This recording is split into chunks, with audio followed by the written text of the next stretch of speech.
Good morning, good morning, good morning, good morning.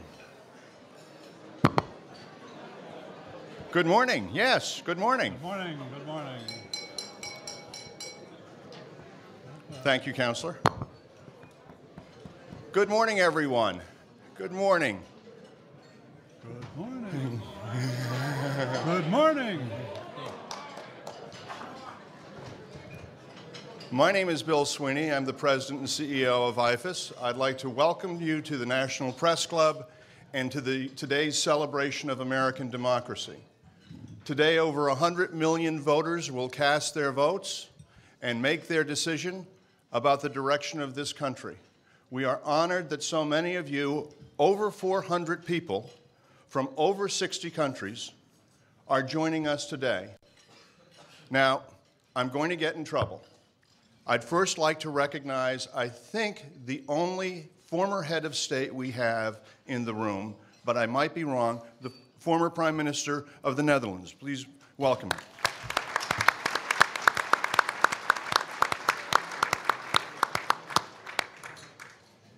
Excellencies, public servants, men and women, brothers and sisters, welcome to this celebration of democracy. We are here on the 25th anniversary of the International Foundation for Electoral Systems. We have had a full engagement over the last few years looking at the major issues of election administration and public policy surrounding the American election process. It has been absolutely stunning to see at 5:30 in the afternoon well over 100 people still engaged in some of these conversations, knowing that the bar was going to open in about a half an hour. The value of this exchange has really been in the types of personal connections that have been made among election commissioners trying to solve the same problem for their voters across national lines, around continents, around the world. That is one of the true values of what IFES brings to the table. And before I go any further, let me ask the women and men of IFES to please stand and be recognized for their work in all of your countries to deliver elections to your people. Please stand. My colleagues, please stand.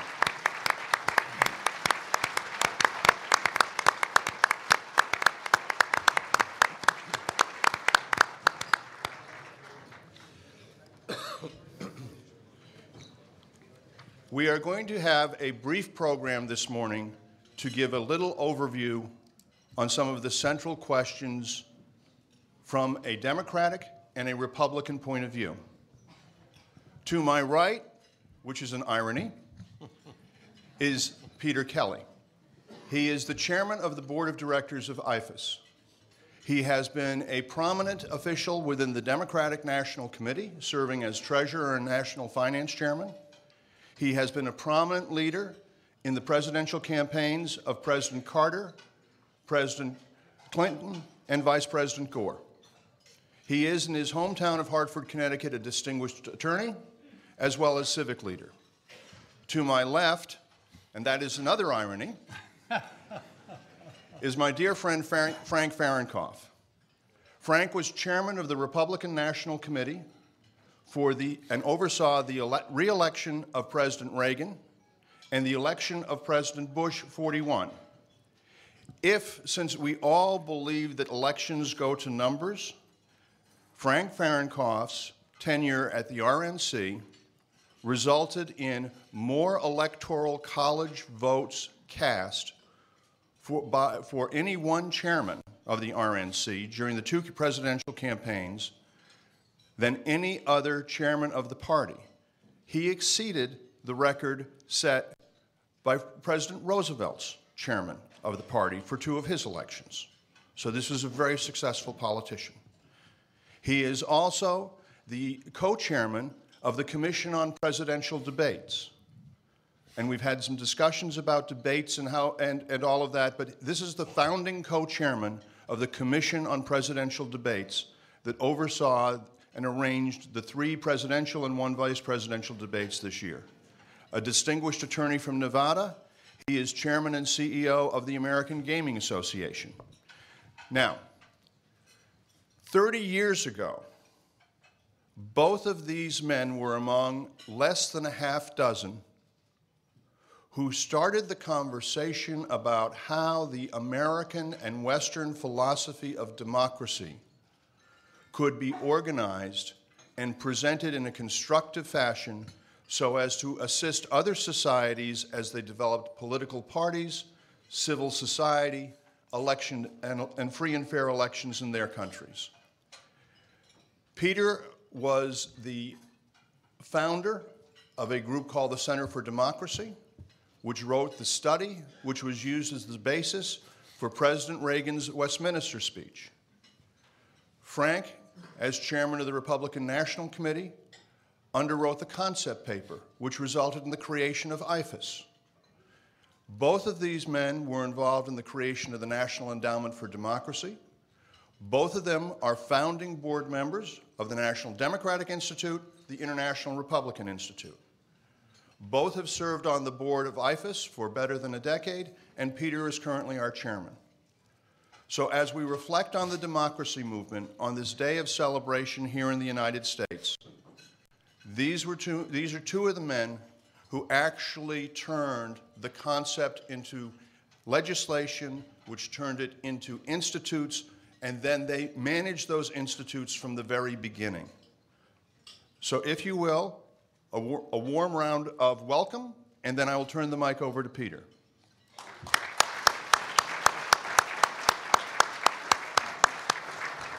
Thank you, Bill. I'm beginning to feel like an old man the way he says this.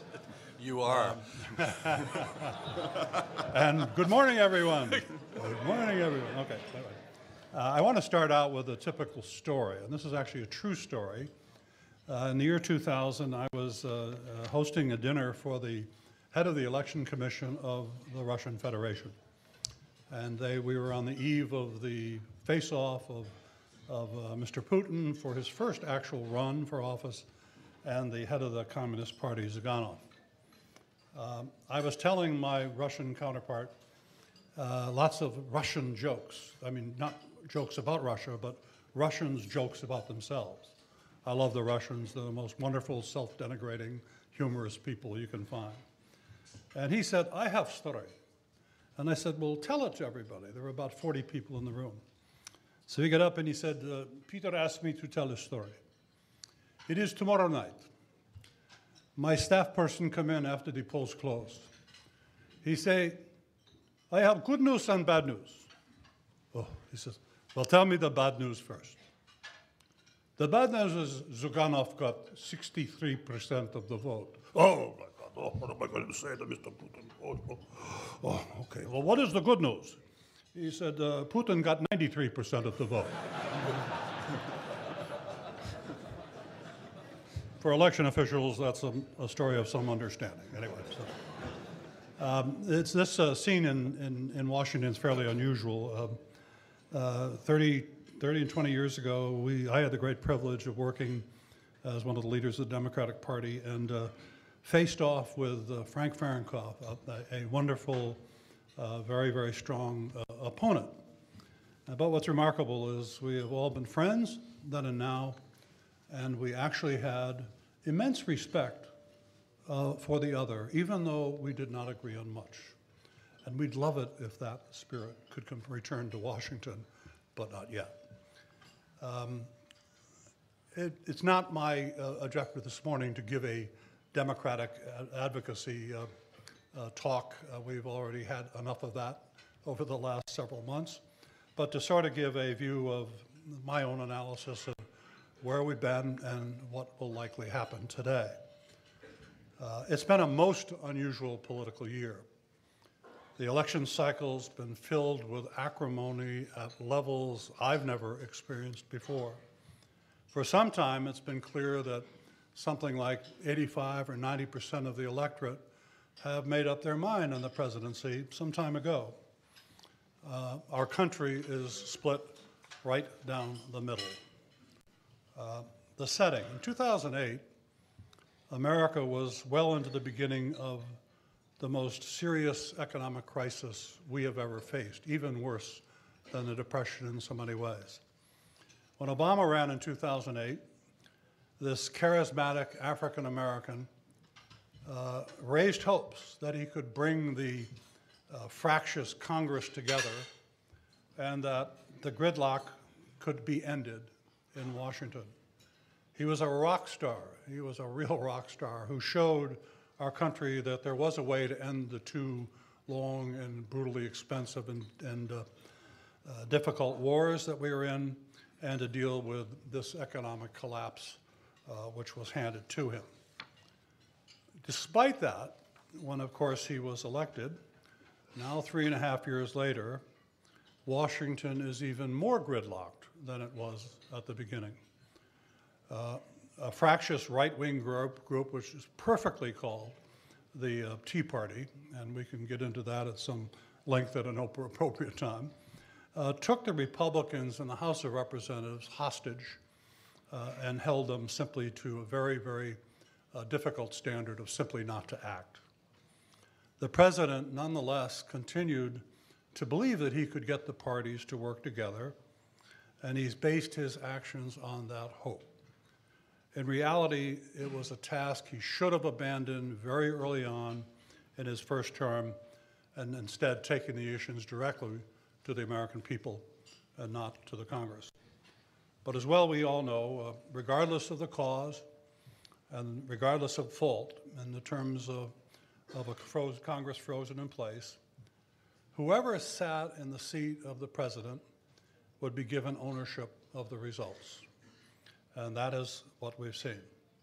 Hence, with full understanding that it's the economy, stupid, a rule set back in 1992, is the rule that will drive presidential elections, the incumbent who sits in the White House in conditions that we are currently experiencing should actually be what I would simply call dead meat, incapable of being elected. That would be the typical scene. The number one thing that strikes me about 2012 is that Obama, while sitting in that seat of blame, is still politically alive. But almost like a non-incumbent, he actually has to once again prove himself to the American electorate. And that's harder than trying to prove it the first time. How could that be? The Republican Party, enamored of a string of very ideological right-wing candidates that they all loved, was trapped in a dance with the devil. Everyone knew that these ideologues could never be elected president, and so they finally turned to the only moderate candidate in their midst, and that was Mitt Romney. But the conservative right said, and probably still believes, Romney was pro-choice. Terrible thing in the Republican Party. He created Romney Care in Massachusetts, on which Obamacare was modeled. What a terrible thing. He was prone to off-the-cuff gaffes, amazing things like, I don't worry about the poor, they'll take care of themselves. That in of itself should have been a death trap for him.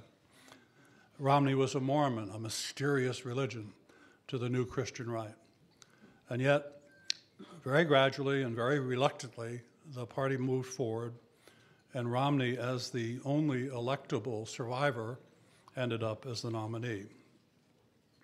As we have all observed over the last few months, Mr. Romney found his way back from the newly found primary season conservatism that he expressed all through last year and earlier this year to a more practical moderation, which is probably more truly him. And slowly, in bursts of ups and downs, clawed his way back, miraculously shedding all of these negatives and once again becoming a candidate that actually had to be dealt with.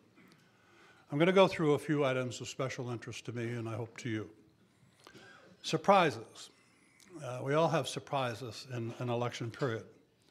Romney blamed the gridlock in Congress on Obama.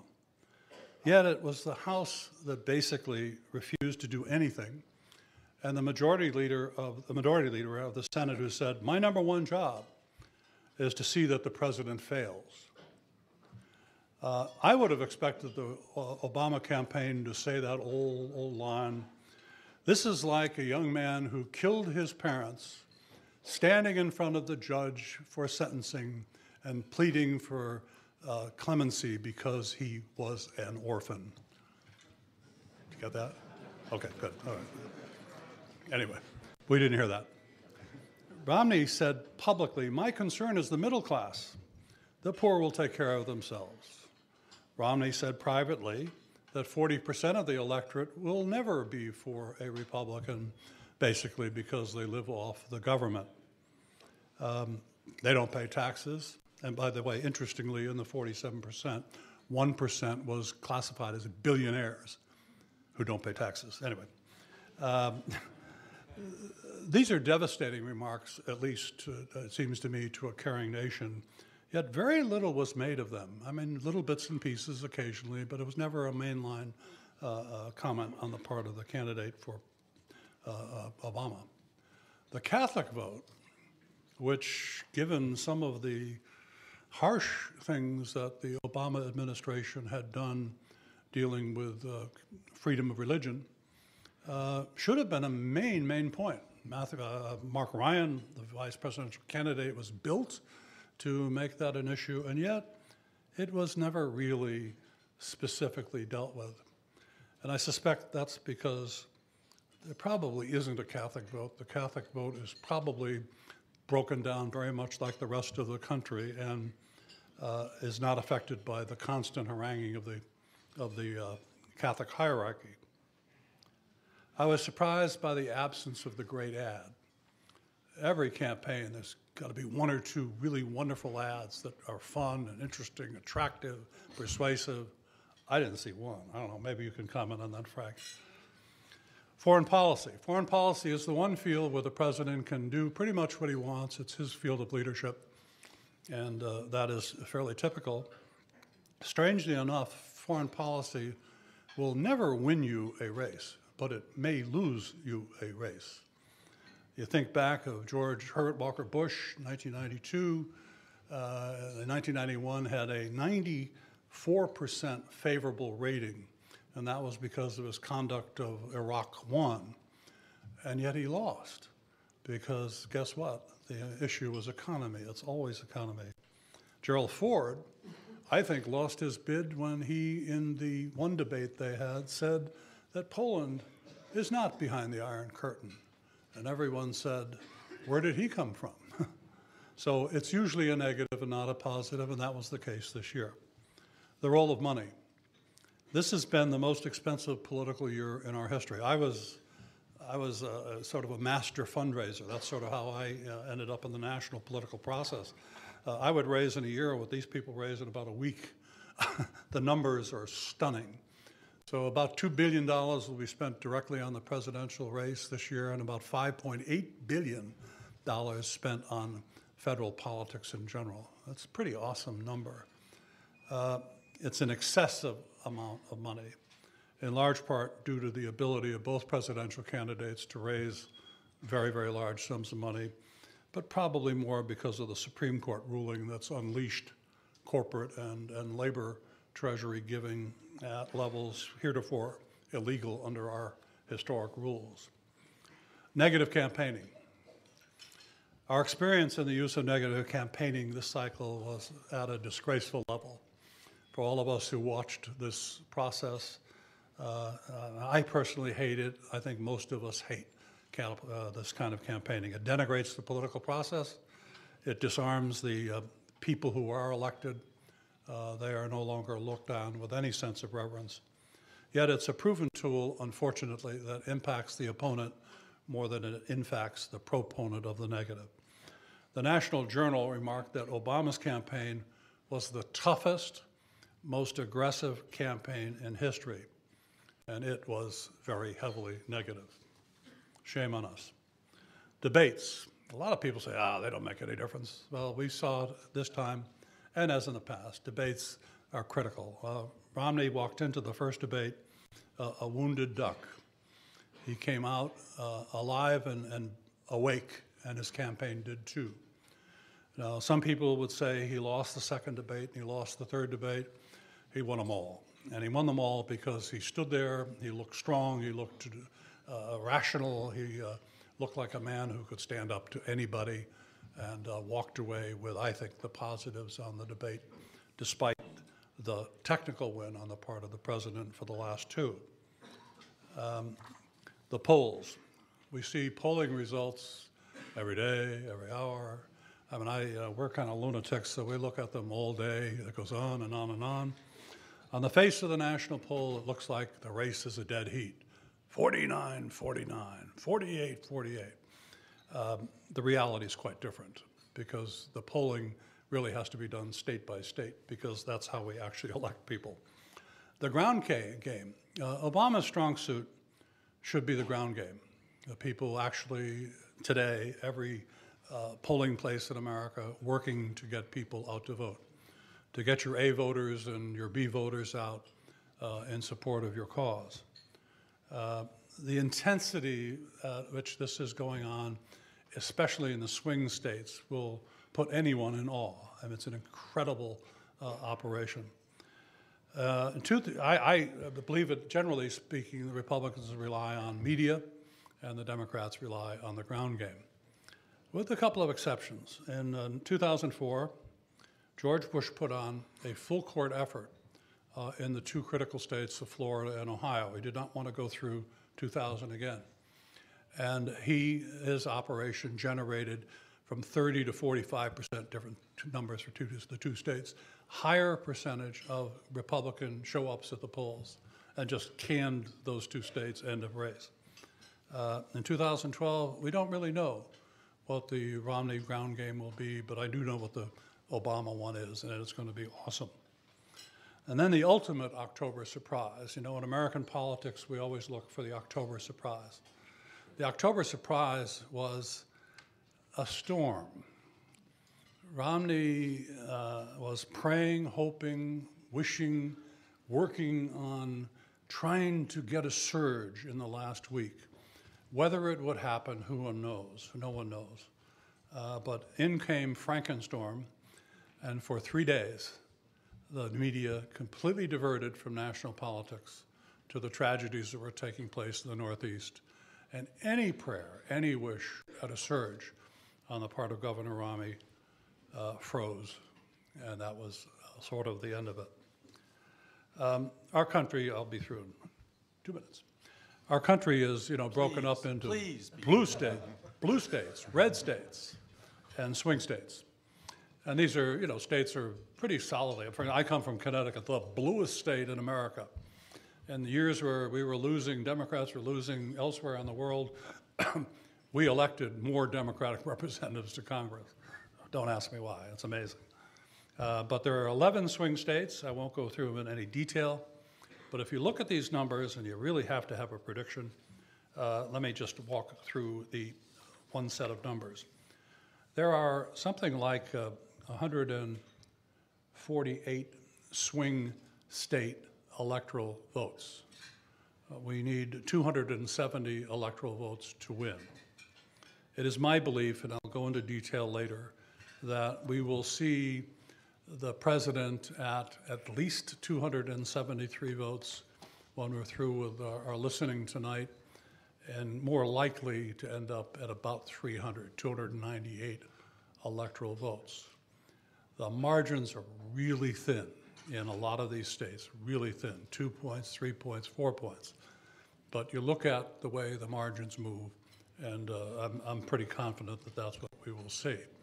And I do this regularly, and I've had a couple of presidential elections where I had to say to Democratic groups, we're dead, it's over, we're not going to win because of this swing state process. I think it's going to actually work for us today. Frank? So I suspect we'll get an alternative view of the universe from our distinguished Republican friend and longtime advocate of democracy, Frank Fahrenkopf. It's a little early for fairy tales, but you just heard me.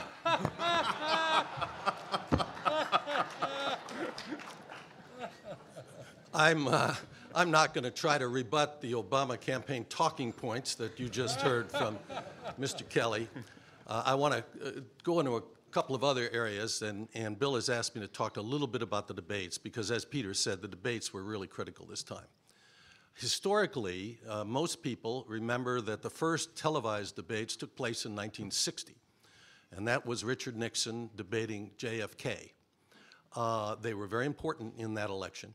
But then we went in this country 16 years without another presidential debate.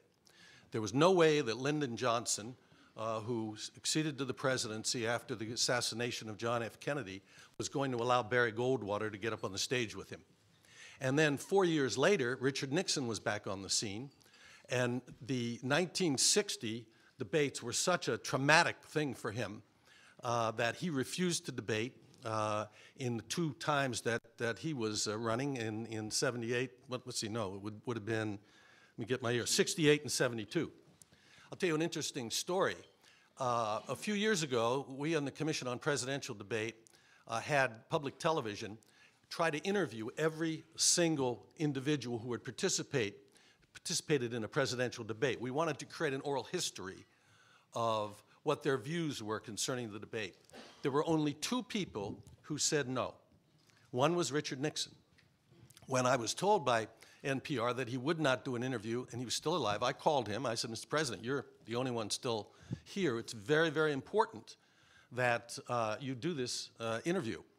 He said, Frank, I've never talked about it. I'm not going to talk about it now. So then I tried a dirty trick. Richard Nixon's daughter, Julie, married Dwight David Eisenhower's grandson, David Eisenhower. And David teaches at Penn, and I usually go up and lecture once a year. And so I called David. I said, David, it's very, very important that you get your father-in-law to sit down and participate. He called me back a week later. He said, I struck out. He would not talk about it. And he went to his grave never really talking about the 1960 debates. By the way, the other person who refused was Al Gore. It was Al Gore, and he still has not talked. Hopefully, we hope we'll get that interview. And of course, the debates were not very good for him, right, Pete? The second debate, I refused. Yeah. So then it was not until 1976 that we again had presidential debates. It was handled by the League of Women Voters. And President Ford, who, remember, was not elected, he acceded to the presidency with Nixon's resignation, was behind in the polls because he had pardoned Richard Nixon. And he and Governor Carter debated the one time. And as Peter said, it was not a good debate for Jerry Ford, and he lost. We never had a problem with Ronald Reagan. Ronald Reagan was always ready to debate. But in the year 2000, in 1980, there were 3 people running for president who had a significant support. President Carter was in the White House. Former Governor Reagan was running on the Republican nomination. And we had a congressman from Illinois by the name of John Anderson. And the rules of the League of Women Voters were that if you had an average of 15% in the 5 biggest polls, you were invited to participate in the debates. So John Anderson was at 16% when the first debate rolled around, and he was invited by the League of Women Voters. He accepted. Governor Reagan accepted. President Carter said, hell no, I won't go. He said, I'm not going to debate if John Anderson is in it. I was at that debate in 1980. It took place in Baltimore, Maryland, down the road here, about 50 miles, and it was just just President Reagan, then Governor Reagan, and John Anderson. By the time the next debate came around, Anderson had fallen below 15% in the polls. He was not invited, and we only had one debate then between Carter and Reagan. In 1988, strike that. Go back, or after the 1984 debates, there was great controversy. And 2 studies were created. One was created at the John F. Kennedy School of Politics at Harvard. One was created for the Center for Strategic and International Studies. At that time, it was part of Georgetown University. And those studies were, how could we do a better job of electing our president? And out of both of those studies came one single recommendation. And that is that there should be created an entity that exists for one purpose and one purpose only. And that is to ensure that general election debates are held every 4 years. Paul Kirk was then the chairman of the Democratic National Committee. I was chairman of the Republican National Committee. And we agreed to create the commission. And we have done every debate since. And we went into this debate. Thank you, Peter. See, they didn't like your talk, Peter. No one else responded. I'm teasing. Let's just talk about it in this cycle. What we do the day of the debate is we close the hall down and we bring in the two candidates one at a time. They come in and we show them where they're going to stand or sit, depending upon what format's involved, where their family will be. There are usually 8 cameras that are in place at our debates. We bring a television set up on the stage for them to look at the different shots. Usually the candidates bring ties, a variety of ties, to see what looks best. They have their makeup people there. Again, they're doing it one at a time. The first debate, when President Obama came in, he wasn't there longer than 20 or 25 minutes. That was the shortest period of time. I've done 28 of these debates. No one has ever been there for a shorter time. And he's been quoted since as saying when he just wasn't up to being prepared for that debate. You know, presidents think that they deal with these problems every day, that I'm up on these issues, I know these issues. And I think it was clear that he didn't prepare as he should have, while the challenger, in this case Governor Romney, really prepared. And that debate was extremely significant. It was watched on television by 61 million people. Excuse me, 67 million, the first one. It's also estimated that another 10 million Americans streamed it on their computers or their iPads. So it was about 80 million Americans watched that debate. And it changed the playing field. It changed it dramatically. The other debates were also extremely well watched. The vice presidential debate, we think, was about 60 million. The second presidential debate, about 70 million. And the final, the foreign policy one, 70 million. That is a lot of people to continually watch. What normally happens if you get a year where the election's foregone, for example, in 1996, when President Clinton was running against Al Gore, the numbers were about half of that, because the American people just weren't interested. The American people really tuned in on this election. And there's no question that from the standpoint of Governor Romney, as Peter mentioned, what it did, that debate, is he had been savaged for 2 months. The Obama campaign spent $200 million in July and August savaging him as someone who didn't care about the poor, someone who would destroy the economy, someone who didn't care about the middle class, savaged him. But suddenly, he was on that stage, and he looked presidential, and he knew the facts, and it just rejuvenated his campaign and really made this thing close up. Very, very important event. We're happy with the job the Debate Commission did this time, particularly because we changed the format, and we actually got the candidates talking to each other. Historically, they haven't wanted to talk to each other. We could not get John McCain to even look at Obama 4 years ago. I mean, but this time, the changes in format, we actually got debates. And so we really think that the changes we made are important. There are many of you in this audience who, in your countries, work with the Commission on Presidential Debates. We're presently working with 30 other nations and helping them put in place a debate framework so that they can have debates in their elections. Let me very quickly, because I think it's more important that you ask questions.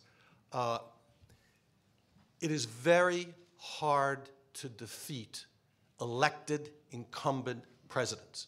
In the last 100 years, only 4 incumbent presidents have been defeated when they've tried to run for re-election. And there's usually been some unusual circumstance. The first was William Howard Taft losing to Wilson back in the teens, and that was because of a guy named Theodore Roosevelt, former president of the United States, created a third party called the Bull Moose Party and ran and split the vote. In the defeat by Franklin Delano Roosevelt of Herbert Hoover was, of course, the Great Recession. Ronald Reagan defeated Jimmy Carter for a number of reasons. Number one, the economy was terrible. It was worse than the economy encountered 4 years ago. Believe it or not, the day that Ronald Reagan took the oath of office, easy for me to say, the oath of office, the prime lending rate in this country was 21.5, unemployment was at 10.5, and inflation was at 12. Tremendous problems economically, but also remember the hostages in Iran. That played a major part. And then in 1992, Bill Clinton defeated George Herbert Walker Bush. Factor, Ross Perot ran as a third-party candidate. He came down with 19% of the vote, Perot did.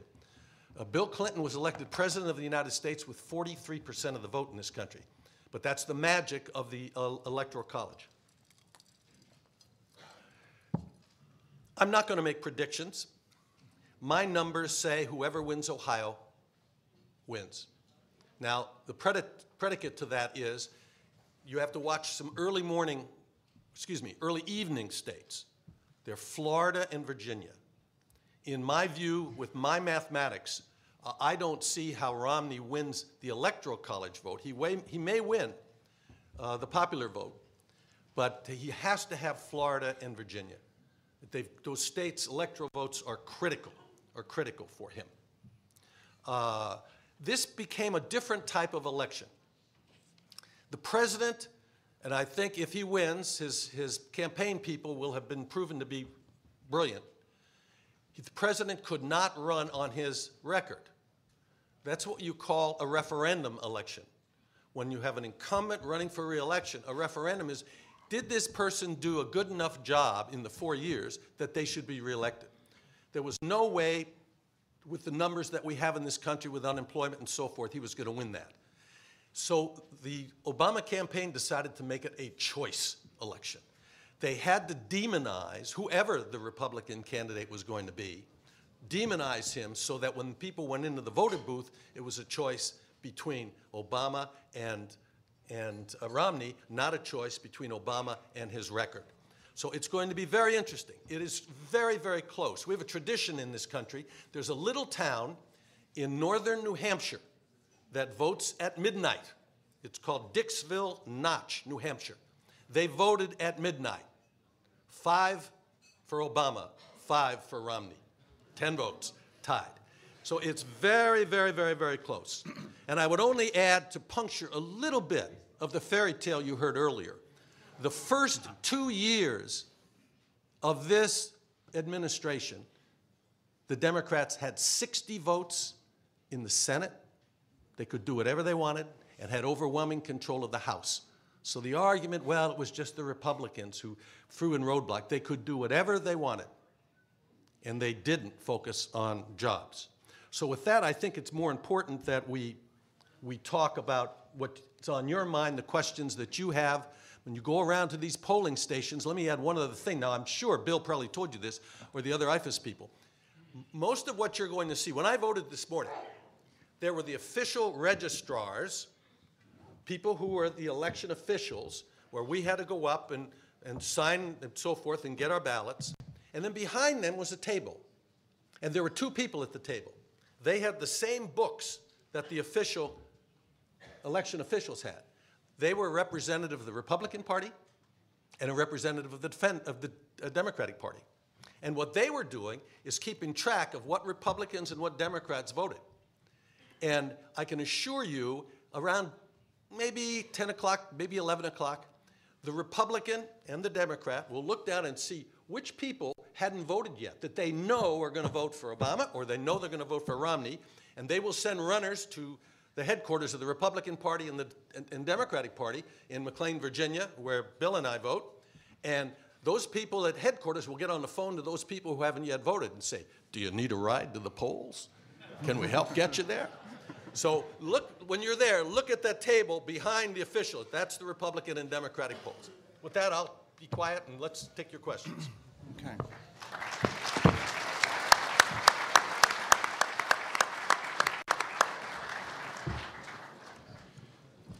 Before we go to questions, let me say 2 things. Number one is that you have 2 different views of the universe here, but however the American people vote and decide will be accepted in our system, in our culture of political trust. People will believe that their vote was cast in a free, fair, transparent way. You will see party monitors.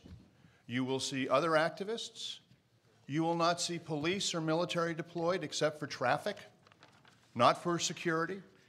You will not see a verification by ink because Americans have developed that they trust how the processes work. There will be discussions on identification, but we have a system of political trust. So I'd like to thank both of our speakers before we go to questions for one more round of applause. Thank you all.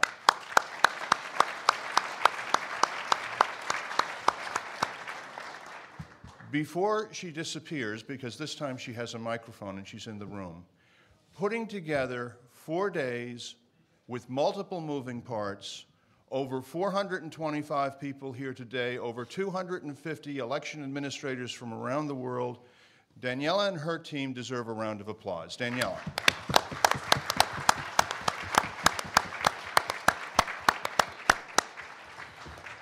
We have microphones around the room. Please ask your questions. We will do translation for those who are speaking in languages other than English. I will repeat the question to the audience, and please, we've got a limited amount of time. So please, first question. Who's got it? Okay. Thank you very much. My name is Diman Simanjuntak. I am from USA, Indonesia. My question is about the survey. I hope my English is good enough to be understand. About the survey, you both of the, you do the like based on data and numbers and so on. You split it in like a blue, red, and swing state, and you know it by the survey, right? And it seems that you do a lot of survey. In Indonesia, we have a lot of local elections. People are tired with local elections. Maybe in US, people are tired with survey because you ask a lot of questions to the Americans. But how the people can validate one survey has an integrity, and other survey has no integrity. I mean, it's actually create chaos so that, people will say that, okay, we will vote for this person because he will win, rather than we vote for another person because he will lose, because, we don't like to be a loser, right? My second question is about democracy promotes fairness, equality, level playing field, but in the ballot paper in the conference, it shows like not only 2 president candidate, but actually there are candidates from Libertarian and Green Party, I believe, at least. Third party. But we never see them in the debate. Yep. How do you decide it's only 2? It's not equal, it's not, it's, do you still believe in democracy that who promotes Sure, like a fairness and equality, That's Thank a you very good much. question. I'll answer your last question first. There are 400 people running for President of the United States this year. 400. And so we have to come up, the courts tell us, we have to come up with criteria to determine who we invite to the debates. Some of the criteria is constitutional. You must be 35 years of age, and you must be, quote, native born. That caused some problems 4 years ago. There was a big controversy over whether or not, you may remember, whether or not the president was born in Hawaii or born in Kenya and so forth. But most people don't realize we had more controversy over Senator McCain. Senator McCain was born in Panama. His father was an admiral in the Navy, and he was born on a Navy base in Panama. We made the determination on the commission that both of them were native born. Then you must also be on enough ballots to conceivably get to 270 electoral votes. Now, normally in this country, automatically, the Republican and Democrat candidates, after their nominating conventions, are automatically on the ballots in most states. Other third-party candidates or independent candidates, there's a way for them to get on the ballots, and what they have to do, every state's a little different, is achieve so many petition signatures that are submitted to the Secretary of State. Right now, there are 3 other candidates who are native-born, 35 years of age, and are on enough ballots to conceivably get 270 electoral votes. One's the candidate of the Libertarian Party, one's the candidate of the Green Party, What's Virgil Good? I don't know what party he is. There's another one who... He's only in Virginia, though. No, he's actually in some other states. No, he actually did it. But his impact will be in Virginia. He's a former state legislator in Virginia who is running for president, and he may get between 1% and 5% of the vote in Virginia, and if he does, that's automatically taken away from Governor Romney and helps Obama. So what we do is we set criteria as to when you're going to be invited. What we use the same criteria that the League of Women Voters started with back in 1980. Namely, you must be at 15%, the average of 15% in the 5 leading polls in this country. Right now, when we applied it for this, none of those other candidates were even at 1%. None of them broke through 1%. Now, it's not impossible to get to 15%. I already gave you the example of John Anderson. In 1992, we included Ross Perot in the debates because he met criteria. In 96, he didn't meet the criteria and sued us. We have been sued every 4 years, in the last 25 years, by Ralph Nader, Pat Buchanan, Ross Perot, people who say we should be in the debates, but they don't meet the criteria. The courts have consistently said that the criteria that we have set is fair, is balanced, and is transparent. Now, should it be 10%? Should it be 5%? Should it be 20%? Well, that's, there's divergent opinion on that. We've settled on 15, and it has been accepted by the courts. One last comment on your first question with the polls. It's going to be very interesting the next week with what happens with these polls. The pollsters in this country are having tremendous problems because of this. Over 50%, and particularly it's higher among young people, no longer have home phones, no longer have landlines. They say, why should I spend for a landline? I have my cell phone. I do everything on my cell phone. And some of the pollsters have figured out a way that they can talk to people who have both a home phone and a cell phone, that they think they've worked out the metrics so that they can make a good prediction. Most of the pollsters have not. Most of the pollsters, when they call you, if you have both a landline and a cell phone, they won't ask you any more questions. You're through.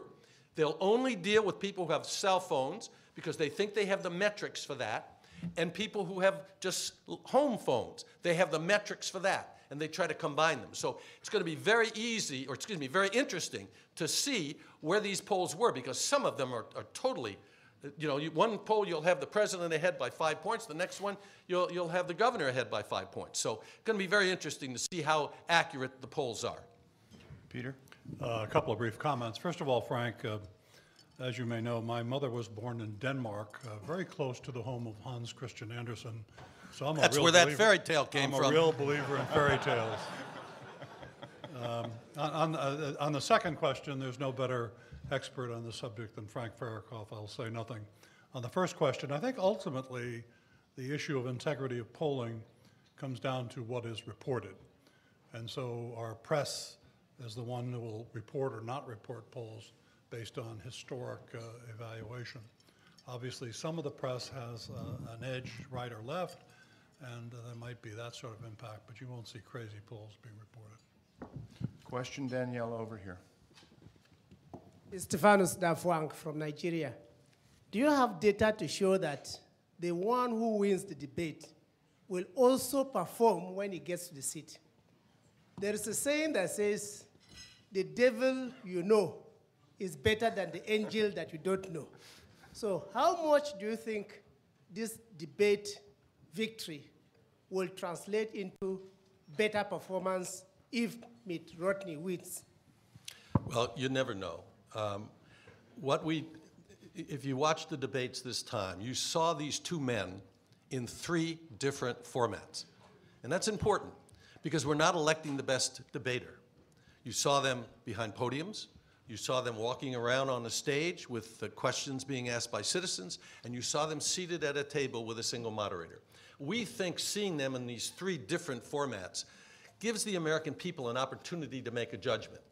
But, the question of what someone is going to do once they're elected, if I could figure that out, I'd be very rich right now. Peter? I concur. Laura, you've got a question over here. My name is Fonkam Samuel Azu. I'm chairman of Elections Cameroon, the Electoral Commission of Cameroon. I have two quick questions. The first one concerns the queues, very long queues. And I think, listened to TV the other day, people wait on the queue for more than 8 hours. Does this not affect the outcome? Second quick question is on the day of voting. It's a working day in the US. In most of our countries, we vote either on a Sunday, which is a public holiday, on a day that is declared a public holiday. For people who have to go to work in order to earn a living, isn't that unfair if someone has to choose between going to vote and having to go to earn money? Thank you. Frank, just on the second question, I heard someone on NPR a couple of weeks ago describing that. And basically what they said was when the writers of the Constitution were figuring out how they would do things, we were in an agrarian community. And there were three realities of an agrarian community. One was you worked in the fields on Monday. On Wednesday, you bought your produce to market. And that Tuesday was a sort of in-between day. And so that was the best day for people to vote. You could not vote on Sunday because the blue laws were so very significant here. You are not allowed to do anything on Sundays. And so that's the answer they give. I agree with you that one should be a holiday when people can come, and probably should be a different day, but that's what our Constitution says. Yeah, long lines. Listen to Frank, and I have a comment on that. You know, our Constitution is very specific. The election is on the first Tuesday after the first Monday. First Tuesday after the first Monday, so it would take an amendment. I haven't thought it through, but I would not be perhaps against saying let's vote on Saturday, because I think in modern times when you have in so many families in this country, both parents, both people in the home working, mother and father, it would be easier perhaps to do it on Saturday. I'm not there yet, but one of the ways that there's been room to alleviate that is the queues that you saw were for early voting. What we've done in I think it's over 20 states, you can vote early. In fact, September, there were 3 states that you could vote in September. So there's an opportunity in many, many states that you can vote before Election Day. Now, in fact, the September voting presents us with some problems on the Debate Commission. Our debates are in October. So what we'll have to consider in the next 4 years is whether or not we have to move the debates further back towards Labor Day in September. Now, some people have said to me, well, Frank, those people who are out there voting in September or October already have their minds made up. You know, you're not going to change their minds, but you never know. So it's one of the factors that we're going to be taking into consideration. So those long queues that you've seen on television are for early voting. And for early voting, they don't set up, as what you're going to see today when you go out, as many places to vote. So there are fewer places, specific places that you have to go if you want to vote early. It's not like Bill and I voted this morning. I voted about 6:30. Bill was, what, 7? When did you vote? Right after you, Frank. Right after I voted. He canceled my vote, by the way. Thank God. But I got to my voting, but there were maybe 60 people in front of me, but it moved very, very quickly because they had enough polling places that you could cast your vote. So I think the long lines you saw on television is because early voting is not as broad a spectrum of officials there to take the votes.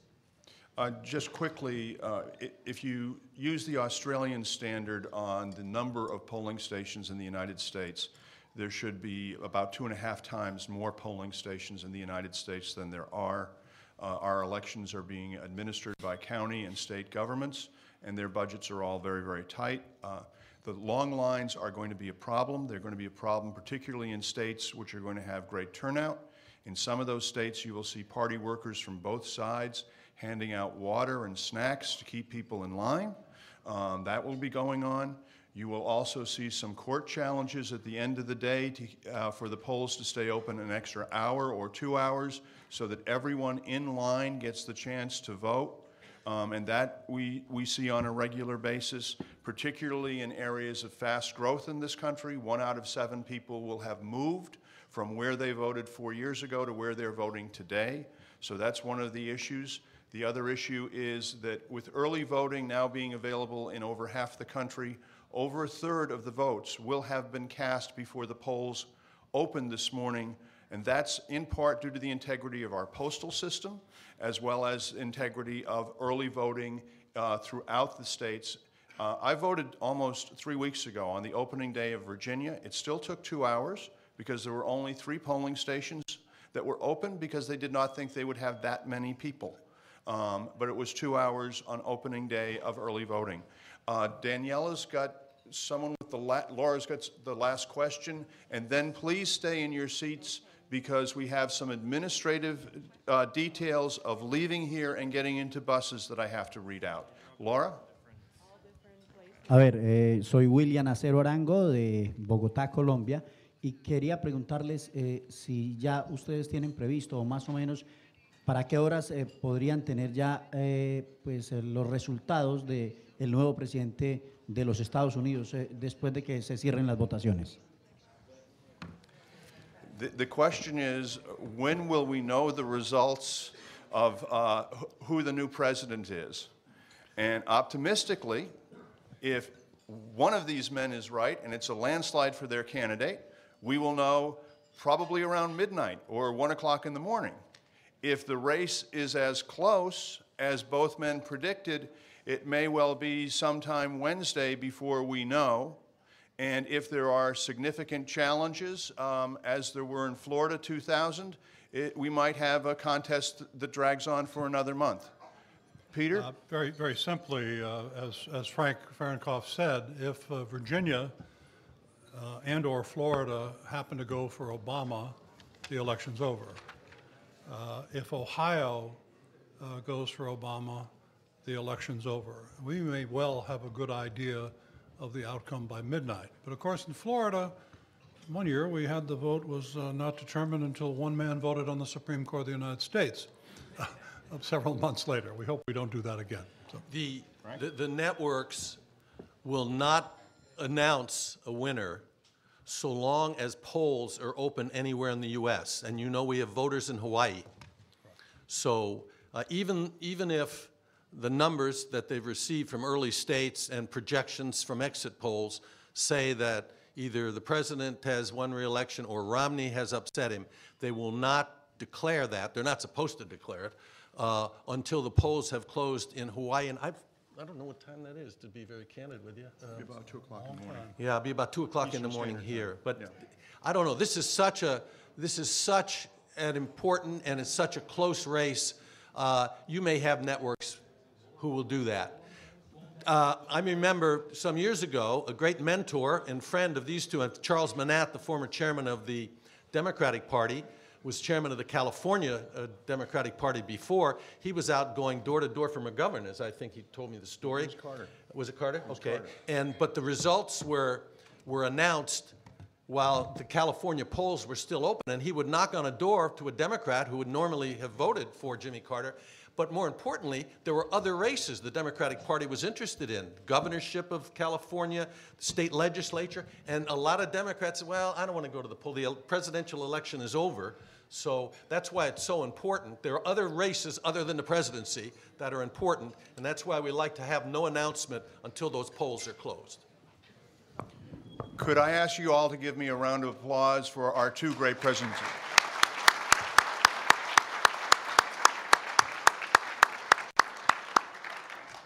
And most importantly, these two friends of 30 years will remain friends regardless of how the election works out. Oh? I hope. Now, please pay attention for just a minute. You have your bus assignments as part of your credential. We are going to move people from the ballroom according to the bus assignments so we can do it as expeditiously as possible. So please wait to be asked to move out to the elevators and down to your bus. It's still rush hour here in Washington, D.C., and we have 16 or 17 buses going out to polling stations. Secondly, everyone has to wear their credential. You are all election officials. You all know the rules of observation. Your credential has been seen by the election officials of Virginia, Maryland, and the District of Columbia. If you are not wearing your credential, they will not have a role or an assignment for you. They might not admit you to the polling station. And those are the same rules that you put in place in all of your countries for all of us to observe your elections. So please, wear your credentials. Number 3, return your headsets. I only had 10 headsets missing in action last night. I hope I find them by the end of the day or I'll get charged for them. All of you have run conferences. Return your headsets. Finally, as all of you know, the IFES election party is at the House of Sweden. It is co-hosted with our dear friends from Sweden. They also have a delegation in town. It promises to be, as always, a very crowded, exciting party. But if you think that you can come to the party at 10:30 or 11 o'clock at night, you might meet the fire marshal. Because, as always, election night parties are oversubscribed. So please, wear your credential, come early, and we'll have a good time together as we've had at all of the receptions throughout this entire enterprise. So with that, let me thank all of you for your participation. We have over 425 people that we are going to load onto buses to witness the American election in at least 2 jurisdictions. We will have an afternoon array of buses to go out and witness the American election in other jurisdictions. Under our federal system, there are 6 or 7 different ways to cast a ballot within 50 miles of where we sit, because we're dealing with 3 different state jurisdictions and 7 different municipal or county jurisdictions. And so all of you with election commissions tonight will tell me that you Americans are crazy. And I will agree with you. So, thank you all. Thank you, Frank. Thank you, Peter. We are adjourned. Please stay at your station until we start to move you towards the bus downstairs. Thank you, everybody. What time is it? Is it at the embassy or the House of residence? Sweden. House of Sweden. The House of Sweden. It's down in Georgetown. Down in Georgetown. Thank you.